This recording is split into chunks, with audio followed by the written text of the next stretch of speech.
Quand on pense au handball français, on pense tout de suite à une chose, la défense.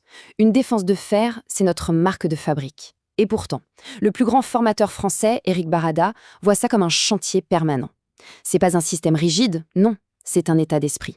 Allez, on va décortiquer ensemble cette philosophie qui transforme la défense en une véritable arme d'attaque.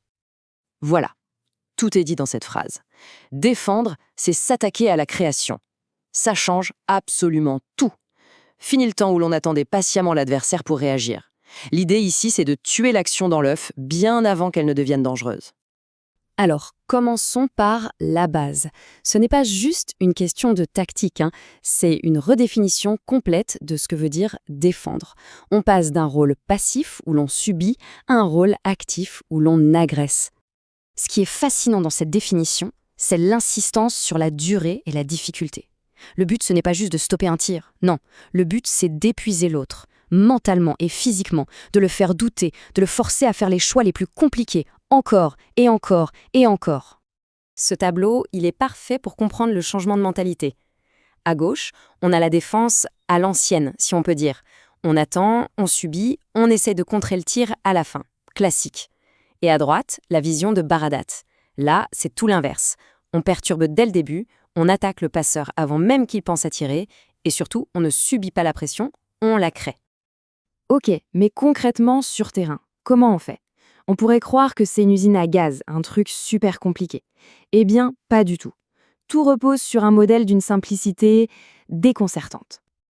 Et voilà, le cœur du réacteur. Tout, absolument tout, part de deux questions toutes simples. Où est le ballon et où est le pivot ? Et en fonction des réponses, chaque joueur, chaque joueuse se retrouve dans une de ces 4 cases. Et chaque case a une mission claire. Si le danger est maximal, ici, dans le cas 1, c'est pression à fond. Si l'action est loin, 4-4, là on a plus de liberté pour perturber. C'est un guide simple pour prendre la bonne décision à chaque seconde. Et c'est ça qui est génial. Ce n'est pas un manuel d'instruction rigide, c'est une boussole. Barada ne dicte pas chaque mouvement. Il donne à ses joueuses les clés pour lire le jeu elles-mêmes, pour trouver leur propre solution. C'est un système qui émancipe, qui rend intelligent. Passons maintenant à la partie la plus fascinante.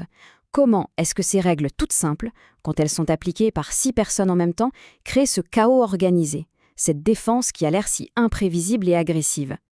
Le premier grand principe qui ressort de tout ça, c'est une véritable obsession. Gagner du terrain. La défense n'a pas le droit de reculer. Jamais. Elle doit avancer, harceler, monter sur l'attaque. Et gagner du terrain, qu'est-ce que ça veut dire concrètement ? Eh bien, ça veut dire repousser les attaquants loin des zones de tir dangereuses. Ça veut dire leur laisser moins de temps, moins d'espace pour réfléchir. En fait, même si on se fait battre en duel, mais qu'on l'a fait à 9 ou 10 mètres du but, c'est presque une victoire. Pourquoi ? Parce qu'on a fait gagner du temps au reste de l'équipe pour venir aider. Et ça nous amène directement à un geste tactique qui est un peu la signature de ce système, la fameuse montée inversée. C'est l'art de défendre bien en dehors de sa propre zone. Imaginez la scène. Une de vos coéquipières se fait battre. C'est la crise, le danger est imminent. Au lieu de paniquer et de reculer, qu'est-ce qui se passe ? Une joueuse de l'autre bout de la défense quitte complètement sa zone pour venir surprendre le porteur de balle. C'est un risque énorme, mais ça déclenche un effet domino. Tout le monde coulisse, tout le monde compense. Et en une fraction de seconde, la défense se réorganise et l'attaquant se retrouve piégé. On a transformé une faiblesse en force. Évidemment, un système aussi agressif, ça vient avec des risques. Et c'est là qu'on comprend que la réussite de ce projet, elle ne tient pas qu'aux jambes. Elle tient surtout et avant tout à ce qu'il y a dans la tête. Et le pire ennemi de ce système, ce n'est pas l'adversaire. Non, c'est la faute bête. La faute de frustration. Vous savez, la petite poussette dans le dos quand on vient de se faire déborder. Ce geste qui ruine absolument tout le travail de l'équipe. Parce que le prix à payer est gigantesque. Une faute comme ça, c'est souvent un 7 mètres, un but quasi assuré.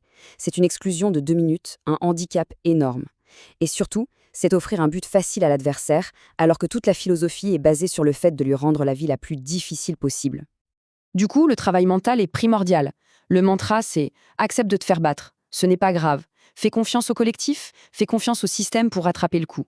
Mais par-dessus tout, ne donne pas un coup de sifflet facile à l'arbitre. » Et pour conclure, on voit bien que cette approche, elle va bien au-delà d'un terrain d'handball. C'est une vraie leçon sur la façon d'aborder un problème, quel qu'il soit. Cette métaphore d'Olivier Krumboltz, que Barada utilise souvent, est juste magnifique. Défendre, c'est ouvrir des boîtes et les refermer. La défense n'est pas un mur statique. C'est un piège en mouvement. On crée une ouverture, On appâte l'adversaire dans cette boîte ouverte pour mieux la refermer sur lui juste après. Finalement, le plus important à retenir, c'est peut-être ça. Il ne s'agit pas de chercher la perfection, de ne jamais faire d'erreur, non. Il s'agit d'avoir l'ambition de créer des problèmes en permanence à l'adversaire, de toujours prendre l'initiative et d'avoir la confiance collective pour gérer le chaos qu'on a soi-même créé. Et ça nous laisse avec une question assez vertigineuse. Cette idée de créer des systèmes intelligents et adaptatifs à partir de quelques règles toutes simples, où d'autres est-ce qu'on pouvait l'appliquer?